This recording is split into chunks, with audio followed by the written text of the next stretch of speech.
Hello friends, welcome to my channel. இன்னைக்கு என்ன வீடியோன்னு பார்த்தீங்கன்னா, ரொம்பவே சூப்பரான டேஸ்டான சன்னா மசாலா தாங்க செய்ய போகிறோம். வாங்க எப்படி செய்யலாம்னு பார்க்கலாம். ஃபஸ்ட்டு ஒரு குக்கரில் நைட்டு ஃபுல்லாக ஊற வச்சுருந்த சன்னா சேர்த்துக்கலாம். இதுக்கு தேவையான அளவு உப்பு சேர்த்துட்டு இதை ஒரு 3லேருந்து 4 விசில் வரைக்கும் விட்டு எடுத்துக்கலாம். இப்போ ஒரு பேனில் 2 ஸ்பூன் ஆயில் ஊற்றிக்கலாம். இப்போ எண்ணெய் நல்லா சூடானதும் ஒரு பெரிய வெங்காயம் இந்த மாதிரி பொடிசாக கட் பண்ணி சேர்த்துக்கிறேன். சேர்த்துட்டு இதையும் நல்லா மிக்ஸ் பண்ணி விட்டுக்கலாம். இப்போ ஒரு கொத்து கருவேப்பிலை, காரத்துக்கு ஏற்ற மாதிரி பச்சை மிளகாய் இதையும் சேர்த்துட்டு இதையும் நல்லா வதக்கி விட்டுக்கலாம்.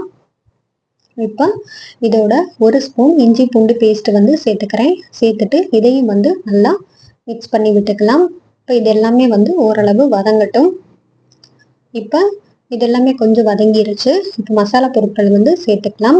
காரத்துக்கு ஏற்ற மாதிரி மிளகாய்த்தூள், மல்லித்தூள் ஒரு 2 ஸ்பூன், சன்னா மசாலா பவுடர் ஒரு 1.5 ஸ்பூன் இதை சேர்த்துட்டு இதையும் நல்லா மிக்ஸ் பண்ணி விட்டுக்கலாம். கொஞ்சமாக தண்ணி ஊற்றிட்டு இதையும் நல்லா மிக்ஸ் பண்ணிக்கலாம்.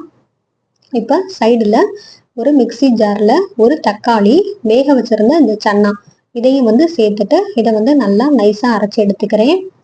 இப்போ இந்த பேஸ்ட்டை இந்த மசாலாவோட மிக்ஸ் பண்ணிக்கலாம்.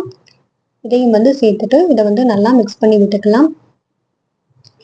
அவ்வளோதாங்க. இப்போ நம்ம வேக வச்சிருந்த சன்னாவை சேர்த்துக்கலாம்.